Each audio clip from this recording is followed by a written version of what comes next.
Welcome to the video that's going to get darker and darker as it goes on because I have decided to film this right as the sun is going down. Cheers. I feel like it's kind of a good set for the mood though, because obviously we're doing another girl talk sleepover Q&A type video. It's been a minute since I've done a Q&A, so I figured we would do that today. I'm giving myself heavy emotionally online podcast vibes right now, which is my podcast. For those of you that don't know, I do have a podcast. If you're craving a little bit more of me every week, you can come hang out with me on there. I asked you guys over on Instagram to submit any questions, bits of advice you were looking for, anything that really you wanted to tell me, anything you wanted to ask me. I asked you guys to submit over on my Instagram. I picked out a few that stood out to me, so let's just jump right into it. Question number 1, what are some of your green flags for a potential partner? Now, I wrote down my answer to this one because I wanted to make sure that I hit everything on the top of my head. There are many that I'm gonna miss, but these are my immediate green flags that I feel like I look for in the first month of dating someone. They can have open and mature conversations about sex without trying to initiate sex with me. This says a lot. I actually was thinking about this last week and how actually genuinely important this is to me. I have no interest in dating people who are not mature enough to have in-depth conversations about sex without it turning into you trying to fuck me right here and now. Or without, making me talking about sex always have to be suggestive. Like, obviously it's fun to talk about sex and let it escalate to then turn it into flirting or sexting or whatever it is. But it's important to me that we're able to have serious conversations about sex that don't escalate and we're able to just talk about sex without there being something on the other end of that rainbow, I guess. Someone who engages in regular, clear, and honest communication. Obviously, this is very important to me, and it's something that I feel like you pick up on pretty quickly. Like, once you've gone on 2 or 3 dates, I think you can pretty easily tell how regularly they engage in clear and honest communication. Someone who observes and remembers things about me to make me feel special / thought of later on. Putting an effort is sexy. I'm not saying you have to remember all these things about me and then buy me a gift or book me a vacation that would really line up with my needs. I'm talking about like remembering the things that I'm talking about and following up. If you hear that I've got this project that I'm working on, I'm really excited about, and you remember those things about me and you stay engaged and you ask me, oh, how did this go? You're regularly keeping up with the things that I'm telling you and remembering things about me. That's a green flag. When they love cats. There's something about people who like cats that I just feel like we are energetically aligned. Other cat people fully know and understand the vibe that I'm talking about. We can keep that vibe a secret. We don't need to explain what the vibe is to everyone else, but if you're also a cat person, you know what the vibe is, and I find that that vibe is a green flag. They have healthy, long-lasting friendships. I think that the company that people keep says a lot about them, so when people have these wonderful, long-lasting friendships that they really give a shit about, that is a green flag to me. They take an interest in the things that I like, even if they don't really care for it themselves. Making sure that I orgasm first during sex. Ooh!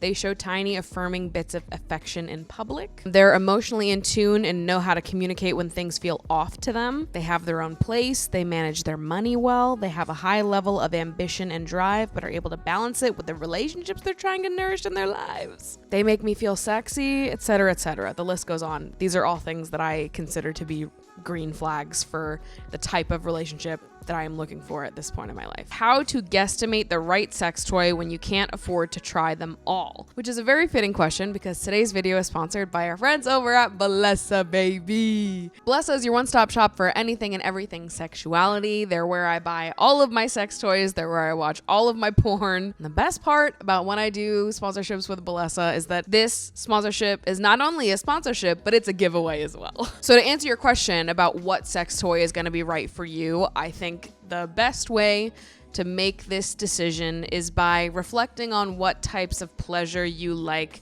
when you're masturbating the traditional style or while you are having sex. What types of pleasure, what type of stimulation is your favorite? What is your preference? You can like them all, but let's explore for a minute, shall we? Let's say you're a clit stimulation kind of person and you enjoy using your hands in that process. I think a wand toy like the Demi wand is going to be a great choice for you. Super compact, comes in this rechargeable case, is perfect for a little bit of clit stimulation. If you like clit stimulation, but your mode of choice for said clit stimulation is a mouth attached to somebody else's body, I think you've got to try out a suction toy. Now, let's say you're not only interested in achieving an orgasm via clitoral stimulation, but you're also interested in achieving an orgasm via penetration as well. I think a toy like this is the Aurora Soft Touch from Bellesa, is fantastic. This is one of my favorites, actually. But if you're interested in feeling both of those sensations at once, that's where a toy like the Air Vibe would come in. This toy has both G-spot and clitoral stimulation, so you can have the suction on your clit while this side is inside of you. It's a beautiful, wonderful thing. If you're looking to get your first sex toy, I would recommend something like this, or even the Demi wand, I think would be another great choice for a first sex toy. These are both solid options. So like I said, absolutely everyone who signs up to my giveaway with Bellesa is going to win something. You will either win a free vibrator or a gift card towards your next purchase at Bellesa. All you have to do is click the link in the description of this video, input your email address, and then check your email in a few minutes to see what you won. Would you want to have kids when you're older, and do you want to be married someday? I have always said that I don't really see myself having kids. I've never felt inclined to have children. I've just never I don't know. I've never saw that in the cards for me, I guess. Nothing against children, honestly. That's not something I've ever dreamed about. I know a lot of people, like growing up, they dream of getting married and having kids with like a backyard for them to play in and shit. I've never once dreamed about that in my entire life. I've just honestly never thought about it. When I dream about my future life, most of the things that I'm thinking of are career related. They're personal. I definitely do dream of a long-term, long-lasting relationship. I would want to be married someday, but that also doesn't feel like the end-all, be-all if it doesn't happen. I'm just like, yeah, when I look down the line of my life, I want to be happy. I want to be thriving in my career. I want to be doing all the things that I said I wanted to do. I want to be, in a place that I love with people I love, whatever that looks like, and I want to be happy. So I've never really envisioned kids in that picture. That's not to say I wouldn't have them though, because I actually do love kids. I can't wait to be an aunt though. I'm so excited for my siblings and my friends to have kids, because I actually think I would be a great mom. I think like the act of raising a child would be really fulfilling and fun, and obviously very challenging, but I think that I do have a lot to offer a child. I think that I would be a really good mom, but I don't know if I want to. I think it'll probably come down to whoever I end up with in life, and that probably has a lot to do with why I feel so I don't know about the whole thing. I think if I ended up with someone who really wanted kids, I would want kids too. But if I ended up with someone who didn't want kids and just wanted it to be the two of us, and we could travel with our cats and fuck around the globe forever, I would be down with that too. So, and I think it'll probably just depend what kind of relationship that I end up in long term and what I see with that person. What was the last text that you sent? The last text that I sent said, "Just you, me, and the drone operator for my TikTok, baby." Which, that was my response to seeing how Luca from Love Island asked Gemma to be his girlfriend, because they had gone on and on about how they didn't need to ask each other on the show and make a big spectacle. They wanted it to be small and intimate and fucking whatever else, blah blah blah. And then he posts a TikTok with like drone shots of him asking her out. So I was just bullying Luca Bish in the group chat, to be honest. Next question, which I thought this one was really interesting, is it okay to expect your partner to meet your standards fully, or should you just accept them where you're at? And my response to this is going to be, it depends what you mean by standards. Because there are situations where I'm going to sit here and tell you, yeah, what you're asking for is totally appropriate and okay. And there are situations where I might not say that. But when you're thinking about what you're looking for in a relationship, what you look for in a partner, what you're typically drawn to in a partner, there's going to be things that are non-negotiables, and then there are going to be things that are nice to haves. The non-negotiables are the things that you need in a partner no matter what. Clear communication, someone who's gentle, non-violent, yada yada, things like that are like, we are not accepting anything other than that. I do not want to date somebody who is not that. Those are the non-negotiables. And then you have the nice to haves, the things that are like, common interests, maybe mutual friends, appearance-based things that you're attracted to, tattoos, beards. Those are all nice to have things, right? I think those things are super hot. I love dating people that have those things, but I'm not going to not date you if you don't have those things. And obviously there are things that pop up throughout the duration of a relationship. So let's say you are someone who really wants to spend a lot of quality one-on-one time with your partner, and you're finding that the one-on-one time that you're always spending with your partner is, they're distracted by work, they're on their phone, they're not really giving you their undivided attention. You might, in that situation, feel like your partner is not living up to the standards that you initially set for that relationship, wanting a partner who is attentive, who, puts in a lot of effort, who's communicative, and you're in a pickle right now where you're like, this sucks. I feel like I'm not getting actual one-on-one time with you. You're always somewhere else, even if you're with me. I don't feel very connected to you. I don't feel very close to you. It's all situational, right? At the end of the day, you're the only one that's going to be able to tell, like, is this something we can work on and work through? Or is this something that I'm going to have to accept and just meet them where they're at?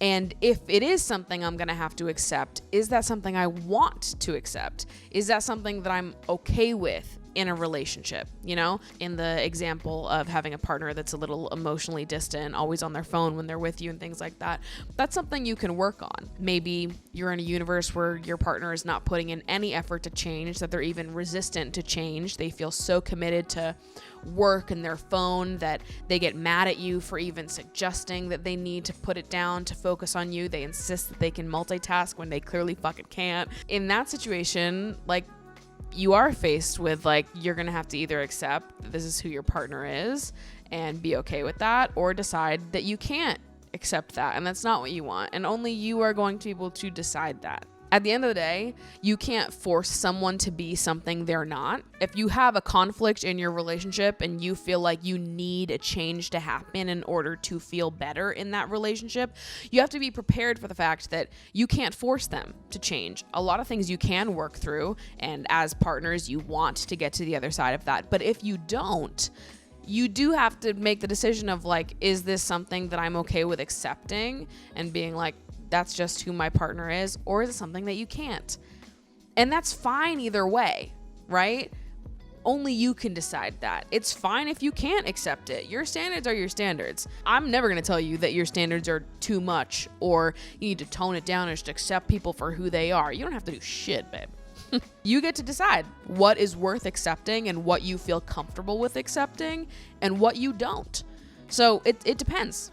Situation to situation, what it is we're actually talking about when we say standards. Like, what are we referring to here? What's the situation? Is it so important to you that you can't move past it? Or is it something that you are like, whatever, I can accept this, I can move past. This isn't one of my non-negotiables. It's a nice to have, and I can live without it. But you're the only one that can decide if you can live without that or not. How do you still feel attractive in the moments that you don't feel desired by men? The answer to this question is easy, and it is that the way that I see myself, the way that I experience my hotness, my sensuality, my sexuality, is completely disconnected to what men think of me. Men are not centered in my life like that, where I care more about their opinions of me than my opinion of myself. When you actively work on decentering men and the opinions of men and the male gaze in your life, you'll find that it's a lot easier to let yourself feel hot and feel sexy, feel sensual, without having to perform desirability to men at the same time. Your ability to feel hot, sensual, and sexy does not have to have anything to do with how desirable you are to men. Ugh, I hate even saying it. I just think of it like, why would we let random dudes decide when we get to feel hot? Riddle me this. Why would I listen to some random man that I don't know? I don't value his opinion. I know nothing about him. He likely has never put a bar of soap near his ass in this lifetime. I just described some man out there, and he probably looks at me and thinks, God, she's so fucking ugly. Uggo. Big uggo over there. Does that mean they're right? Just because he said it? Do I even want to be desired by someone like that? No. Not to mention that half the time being desired by men is just a gauge of how closely you can play to the beauty standard, which, like, that's not a game that I want to play anymore. So, fuck it. I know when I feel hot, when I feel sexy, when I put on an outfit that I think is fucking cool, when I look at myself in the mirror and I think, God, I love you, bitch. I'm not thinking about whether or not a man is gonna look at me and think, God, she's sexy. I love that outfit. Men hate most of my outfits. You kidding me? I'm just not concerned with what they think of me, to be honest with you. I don't care if they don't find me desirable. I do not exist to be consumed by men. I'm a lot more fucking important than that. We are more valuable. We bring more value to the table than just how closely we can perform desirability and adhere to the beauty standard for these random fucking dudes that feel entitled to it. You don't owe anyone that. Okay. It's not easy, but the process of decentering the opinions of men from the way that you see and perceive yourself, that's important. I recommend it to everyone, because at the end of the day, you should just be focused on what you think is hot, what makes you feel sexy, what makes you feel good, and the right person's gonna come along and find you. You know what I mean? You don't want to end up with someone who you have to constantly perform for the rest of your life, dressing the way that you think they want you to dress, acting the way you think they want you to act. Like, that's so exhausting. Imagine being with someone like that. Like, wouldn't you rather just prioritize the way that you see yourself and find someone who desires you for exactly as you are? And someone will someday come around and think, holy fuck, she's hot as shit. I love her. I desire the fuck out of her, all without you ever having to cater to the standard male gaze. Who gives a fuck? Have we considered that those men were wrong? How does one forgive a friend who's dating someone who sexually harassed you? You don't. This one made me really sad because you're putting the blame on yourself right now by forcing yourself to forgive someone that your body does not want you to forgive. You do not have to forgive them, and it would not be wrong of you to not forgive them. Listen, you can do whatever you want, right? But if I were you, I wouldn't be able to move past that. That's not the kind of friend that I want to have. That's not the kind of friendship that I'm looking for. Your friends shouldn't care more about getting into a relationship with someone who sexually harassed you than being loyal to you as your fucking friend. Like, I don't know if anyone's told you this yet, but you deserve friends that are loyal and that fucking ride for you, that support the fuck out of you, and would never, ever put you in a situation where you would even have to sit there and think about forgiving the person that sexually harassed you and in turn having to forgive your friend for dating them. That's just fucked up, babe. You don't deserve that. That's just not how good friends treat each other. That is not how people who care and value friendship treat their friends. People ask me all the time how to cultivate friendships, how I have such long-lasting, amazing, badass people in my life that I've been friends with for ages. And the key is that it's really fucking easy when you're only friends with people that are true fucking friends. People who are soft, brilliant, smart, compassionate people that lead with their hearts first, that know how to communicate with you when something is off, that don't talk about you behind your back, that don't full on fucking betray you by dating someone who sexually harassed you. That's unacceptable behavior for a friend. The thing is that you will never have that close as fuck ride or die friendship with someone that treats you like that. You won't. They will never be that for you. They clearly do not value friendship and closeness in the same way that you do in the same way that you deserve. Some people are just not good friends, and you deserve good friends. You deserve people who stick up for you, who look out for you, that are loyal and loving and compassionate and give a fuck about your well-being. You deserve that. Everyone deserves that. It makes me so sad hearing stories like this, because I just feel like everyone deserves to know what super close, intimate, true female friendship feels like in this lifetime, because it is unmatched. And people who treat you like that are never going to give you that true, close as fuck, ride or die friendship.